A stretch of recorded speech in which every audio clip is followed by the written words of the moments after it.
अशोक रामदास मुरुमकर. तुम्ही कुठे राहतात? बिटरगावश्री. तुम्ही हे काम किती वर्ष करत आहात? कोणतं काम? आता तुम्ही करतात ते काम. पत्रकार 2010 पासून. सॉरी 2010 ला मी खरं सकाळमध्ये जॉईन झालो. माझं खरं काम पत्रकारिता ही झाली. माझं कॉलेज जीवन सुरू होतं त्यावेळेस. कॉलेज जीवन माझं करत असताना म्हणजे माझी 12वी झाली आणि त्यानंतर आपल्या गावाचा ज्यावेळेस रस्त्याचा प्रश्न होता, रस्त्याचा प्रश्न सुटावा, त्याला कुठून तरी न्याय मिळावा म्हणून मी पत्रकारितेत बसलो होतो. तो काळ होता साधारण 2005 ते 6. 2005 ला पत्रकारिता सुरू झाली, म्हणजे रस्त्याचा लढा सुरू झाला आणि पत्रकारिता सुरू झाली 2005 पासून. कामाचं स्वरूप काय असतं? सर्वसामान्य ज्या लोकांना कुठेही न्याय मिळत नाही, म्हणजे आपल्याकडं लोकशाही, संसद, लोकशाहीमध्ये 4 स्तंभ म्हणतो, तर त्यापैकी एक असा सगळ्यांनी लोकशाहीचा 4था स्तंभ म्हणून पत्रकारितेला मानलेले. ज्या लोकांना कुठेही न्याय मिळत नाही त्या लोकांच्या प्रश्नाला वाचा फोडवणं हे आपलं काम असतं. पुढं म्हणजे ज्या लोकांना कुठेही न्याय मिळत नाही त्या लोकांना न्याय देणं, त्या लोकांच्या प्रश्नांना वाचा फोडणं.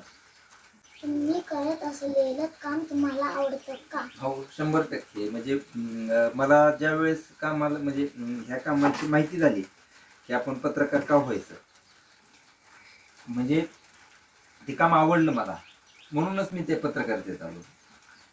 तुमच्या कामातून तुम्ही लोकांना कशी मदत करतात?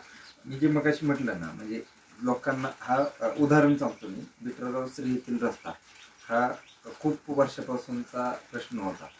जेव्हा आम्ही कॉलेजला जात होतो, शाळेत जात होतो, त्यावेळेस आम्ही ते गुडघ्या एवढाला चिखल तुडवत रस्त्याने जायचो. त्यावेळेस असं वाटायचं की आपल्या बिटरगावकडे कोणाचं लक्ष आहे की नाही. मग त्यावेळेस आम्ही कॉलेजमध्ये जात असताना आम्हाला असं सगळे म्हणायचे की तुमच्या गावाला जर रस्ता नसेल तर कोण मुली सुद्धा द्यायचं नाही असं म्हणायचे. आणि त्या दिवशी असं वाटलं की आपण त्या गावाकडे लक्ष दिलं पाहिजे. आणि तिथून पुढे गावात एक लोकांची चळवळ तयार केली. गावातील म्हणजे असे अनेक माझ्यासारखे तरुण होते की ते त्याच्यात सहभागी झाले. आणि तिथून पुढे आम्ही ही म्हणजे एक गाव बिटरगावश्री हे पुढे आणलं. त्यावेळेस ॲडव्होकेट शिवाजीराव मांगले यांनी आम्हाला खूप मदत केली. आणि सगळ्यात महत्त्वाचं म्हणजे चुंबळकर मामा यांनी खूप महत्त्वाची मदत केली. आणि म्हणजे वंचित घटक आहेत त्यांना आपण लोकांना मदत करतो. म्हणजे वंचित असलेला घटक, शासन आणि प्रशासन यांच्यामध्ये दुवा म्हणून आपण त्यात काम करतो.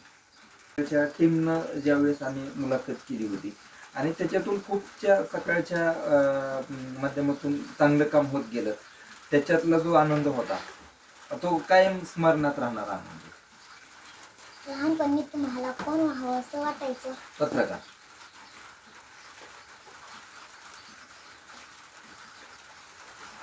तुम्ही आम्हाला काय संदेश द्याल?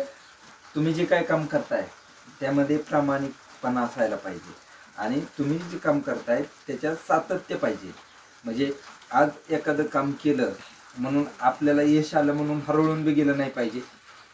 कारण हे चक्र आहे, यश येत असतं, यश जात असतं. त्यामध्ये कंटिन्युटी पाहिजे. आपण जे पाहिजे त्याच्यापर्यंत आपण 100% जातो. तुझं नाव? तुला कोणी मुलाखत घ्यायला सांगितली होती? सरांनी. कोणत्या सरांनी सांगितली होती? काय म्हटले होते? अशोक सरांची मुलाखत घेऊन. हा, तुला कशी वाटली मुलाखत? छान.